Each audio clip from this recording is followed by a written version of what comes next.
Spin खेलने की technique India में बच्चे बच्चे को मालूम है, जिसने कभी क्रिकेट खेली है। चौथे नंबर का मतलब है एशिया में इंडिया सबसे पीछे है, सबसे ऊपर शायद श्रीलंका है, पाकिस्तान टीम। भारत को भारत में कौन हराएगा? ऑस्ट्रेलिया नहीं, इंग्लैंड नहीं। ये पुणे में क्या हो गया भाई, या क्या होने वाला है? आपने बांग्लादेश को 2-0 से हराया, वेरी गुड, लेकिन 3-0 आपको न्यूजीलैंड का भी सफाया करना था अगर वर्ल्ड टेस्ट चैंपियनशिप का फाइनल खेलना था। लेकिन इसको न्यूजीलैंड को तो कोई टीम मानने को तैयार ही नहीं होता ना। इंडियंस, खास तौर पर इंडियंस जो माइंड सेट है, वो कभी इस टीम को टीम ही नहीं मानते। न्यूजीलैंड को तो अरे न्यूजीलैंड है, सेमीफाइनल में है, ठीक है हरा देंगे, फाइनल में है, अरे हरा देंगे। वर्ल्ड टेस्ट चैंपियनशिप का फाइनल हो, 2019 वर्ल्ड कप का सेमीफाइनल हो, या फिर चैंपियंस ट्रॉफी का फाइनल, हमेशा न्यूजीलैंड भारत के लिए मुश्किल बना है। वुमेन्स क्रिकेट में भी न्यूजीलैंड ने दिखाया, लेकिन हम तो इसको टीम मानने को तैयार होते ही नहीं है। आज न्यूजीलैंड की टीम ने फिर से दिखा दिया कि इतिहास रचेगी न्यूजीलैंड की टीम। भारत को भारत में कौन हराएगा? ऑस्ट्रेलिया नहीं, इंग्लैंड नहीं, साउथ अफ्रीका नहीं, न्यूजीलैंड। न्यूजीलैंड की ये टीम भारत को भारत में हराएगी, बिना किसके? केन विलियमसन के, ट्रेंट बोल्ट के। और उनकी ये टीम जिस तरीके से परफॉर्म कर रही है, अभी श्रीलंका ने न्यूजीलैंड को अपने देश में हराया, लेकिन वहां इनको इतनी अच्छी प्रैक्टिस मिल गई कि इंडिया आते आते इन्होंने कहा अच्छा इंडिया को तो हम दाएं हाथ से ले लेंगे। दाएं हाथ से ही ले रहे हैं, 45 ऑल आउट, 45-46। उसके बाद इस मुकाबले को देख लीजिए, 45-40 आउट होने के बाद हर आदमी ने बोला कि ये तो एक दिन की बात होती है, हर रोज तो 45-40 आउट नहीं होंगे। लेकिन 45-40 भले ही ऑल आउट ना हो, अब 150 ऑल आउट हर बार हो रहे हो। आप 100 पे 5 या 7 विकेटें हर मैच में हो रहे हो। आप अगर पिछले 4 साल का रिकॉर्ड उठाकर देखें तो वहां से आपको किसने निकाला है? हमेशा आपको लोअर ऑर्डर ने निकाला है, चाहे उसमें शार्दुल ठाकुर, वॉशिंगटन सुंदर, ऋषभ पंत, या नीचे रविचंद्रन अश्विन, रविंद्र जडेजा। और आज अब इन्होंने रन करके नहीं दिए तो आप मजेदार में हो। देख लीजिए, सीरीज हारने वाला है भारत, ऑलरेडी 300 प्लस लीड कर चुका है न्यूजीलैंड। क्या गेंद इतना घूम गया कि हम नहीं खेल पाए? ऐसा क्यों? बात करेंगे 4 खिलाड़ियों की। 4 खिलाड़ी, देखिए कोई भी मैच हो, हर खिलाड़ी परफॉर्मेंस नहीं करता, हर मैच में हर खिलाड़ी की परफॉर्मेंस नहीं आती, ये जायज सी बात है। लेकिन विराट कोहली, शुभमन गिल, सरफराज और ऋषभ, आज के ये 4 खिलाड़ी ऐसे हैं जिन्होंने अपनी विकेट खोई है। जायसवाल की विकेट न्यूजीलैंड ने ली है, बहुत अच्छी बॉल थी, सेटअप करके उसको उन्होंने स्लिप में कैच कराया। रोहित शर्मा की भी बहुत जबरदस्त बॉल थी, हालांकि रोहित के रन उस उम्मीद के साथ जो लोग करते हैं आ नहीं रहे हैं। लेकिन अगर इस मैच के डिसमिसल की बात करूं तो टीम सऊदी का गेंद वो पढ़ने के बाद जिस तरीके से आउट स्विंग हुआ, नहीं समझ पाया रोहित शर्मा। कोई भी बल्लेबाज होता शायद आउट हो जाता, लेकिन ये 4 बल्लेबाज आपके, शुभमन गिल क्या कर रहे हैं? बैट उनके हाथ में है, लेकिन उसके बावजूद वो पैड से बॉल को खेलने का प्रयास कर रहे हैं। किसका पैड बैट से आगे जाता है? बैट पैड दोनों एक साथ होते हैं। स्पिन खेलने की टेक्निक इंडिया में बच्चे बच्चे को मालूम है, जिसने कभी क्रिकेट खेली है उसको पता है कि स्पिन को कैसे टैकल करना है, ऑफ स्पिनर को या ऑर्थोडॉक्स को किस तरीके से खेलना है। शुभमन गिल बहुत देर से लग रहा था कि शायद एलबीडब्ल्यू आउट होंगे, 1-2 दफा अपील भी हुई, लेकिन बच गए। पैड आगे लेके जा रहे हैं, बैट पीछे रह जाता है, गेंद लग जाती है पैड पर, सीधा प्लम्ब आउट, स्टंप्स के सामने आप पकड़े गए। ये टेक्निक अब कौन बताएगा शुभमन गिल को? इतने हजार रन डोमेस्टिक में और इंटरनेशनल मिला के उन्होंने बना दिए होंगे, इतने अच्छे अच्छे कोचेज उनके साथ हैं, वो खुद अच्छा खेलते हैं। मोहाली के विकेट पे डोमेस्टिक, क्योंकि पंजाब की साइड से शायद खेलते हैं, तो उनको खुद अच्छी प्रैक्टिस होनी चाहिए।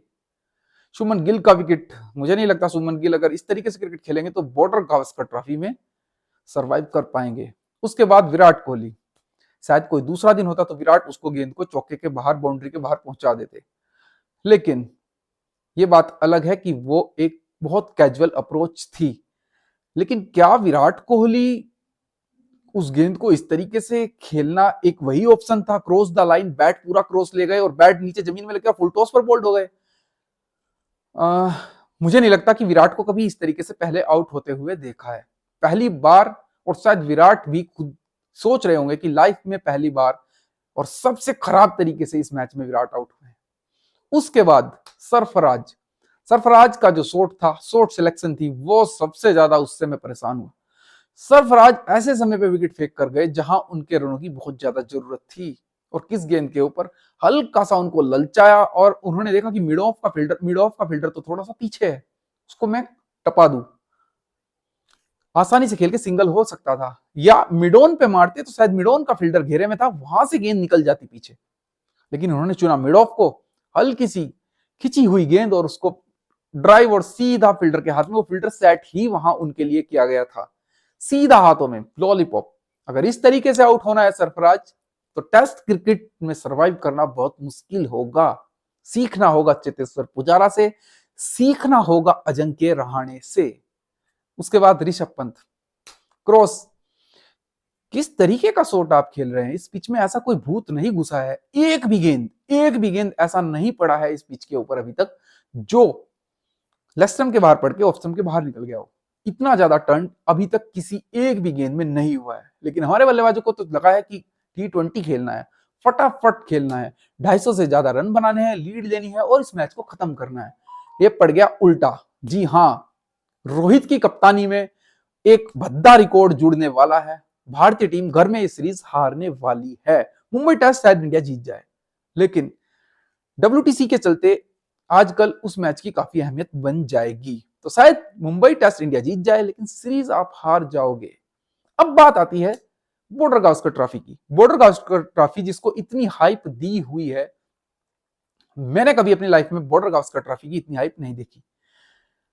ऑस्ट्रेलिया इंडिया का टूर करता है, इंडिया ऑस्ट्रेलिया का, इस तरीके से ये सीरीज खेली जाती है और पिछले लंबे समय से खेली जा रही है। मैंने हर बार इंडिया को वहां जाते भी देखा है, ऑस्ट्रेलिया को यहाँ आते भी। सारी सीरीज मुझे अच्छी तरीके से ध्यान है, चाहे वो सौरव गांगुली वाली सीरीज हो, स्टीव वॉ का रिटायरमेंट हो, उसके बाद अनिल कुंबले का जो कप्तानी में इंडिया ऑस्ट्रेलिया गया था, जहां हरभजन का असाइनमेंट के साथ पंगा पड़ा था, उसके बाद 2011 में इंडिया की वो हार, उसके बाद 15, 18, 20, जो भी, इतनी हाइप कभी नहीं देखी जितनी सीरीज में बनी हुई है।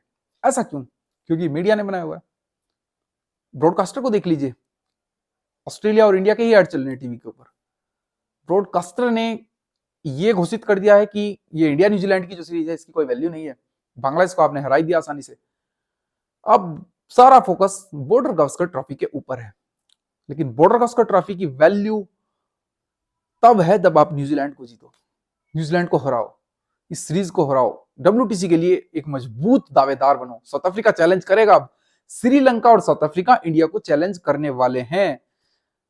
या तो 5-0 जीतो ऑस्ट्रेलिया जाकर, जो कि होने वाला नहीं है।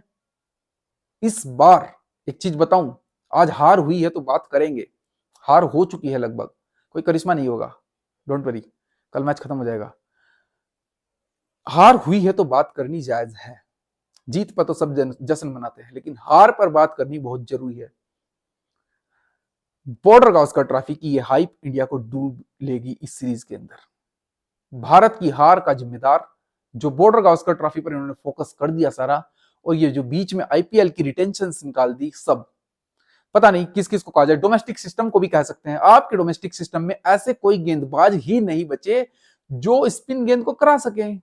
आपके पास रविचंद्रन अश्विन की लाइक टू लाइक रिप्लेसमेंट नहीं है। वॉशिंगटन सुंदर को कुछ लोग बोलते हैं, लेकिन वॉशी और अश्विन के गेम में फर्क है। हालांकि 7 विकेटें ली उन्होंने।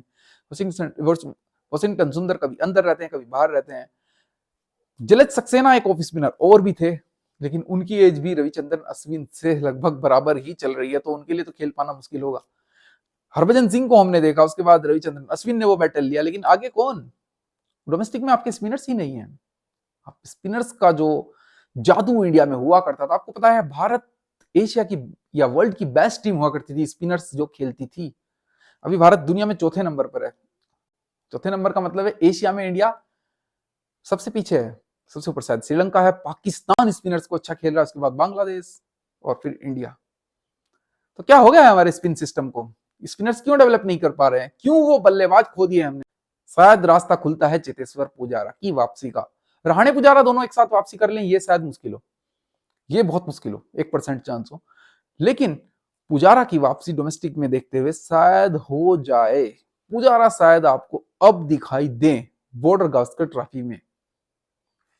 और नो डाउट भाई, जो आप गाबा का ढाबा बोलते हो, गाबा का टेस्ट बोलते हो, जो रिकॉर्ड ब्रिस्बेन में भारत ने रचा था, वहां विराट कोहली मौजूद नहीं थे, बड़े खिलाड़ी मौजूद नहीं थे। वो किसने जिताया था मुकाबला? आखिरी दिन मुझे आज भी याद है, शायद भारत 328-27 कुछ ऐसे चेज कर रहा था। रोहित शर्मा जल्दी आउट हो गए, गिल ने ताबड़तोड़ इनिंग ली, उसके साथ दूसरे एंड पर दूसरे एंड पर जिस तरीके से चेतेश्वर पुजारा ने एक एंड को संभाला, मुझे ध्यान है शायद 100 गेंदों में 10 रन के आसपास कुछ थे उनके। ये भी बहुत जरूरी होता है दोस्तों।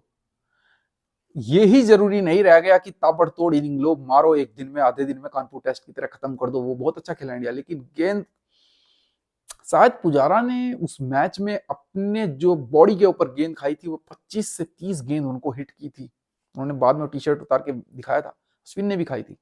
कप्तान कौन था? अजिंक्य रहाणे।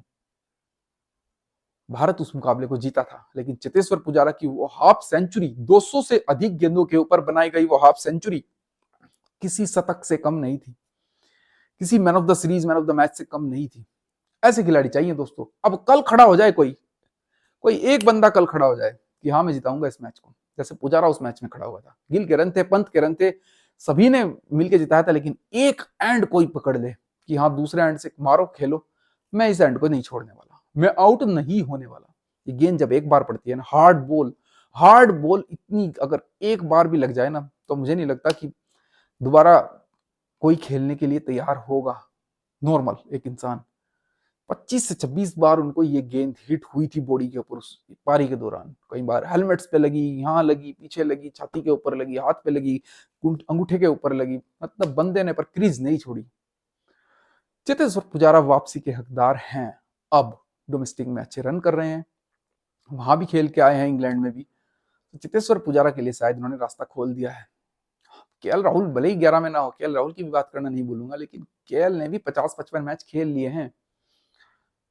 बहुत लोग कहते हैं कि केएल को होना चाहिए, लेकिन कब तक ये चलेगा? भारत लंबे रन्स नहीं कर रहा है, भारत लंबे रन्स करके नहीं जीत रहा है।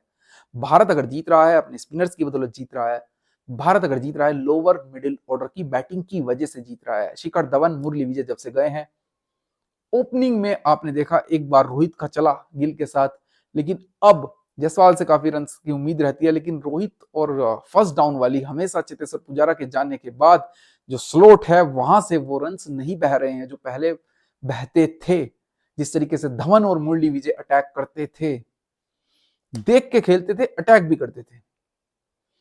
ठीक है दोस्तों, उम्मीद करते हैं कल कोई खड़ा हो, कल कोई चेतेश्वर पुजारा बने और भारत को बचाए इस मुकाबले में, इस सीरीज में, वर्ल्ड टेस्ट चैंपियनशिप के फाइनल तक जाने में मदद करे। आपकी नजर में कौन है वो प्लेयर जो कल खड़ा होगा? कमेंट सेक्शन में जरूर बताइए।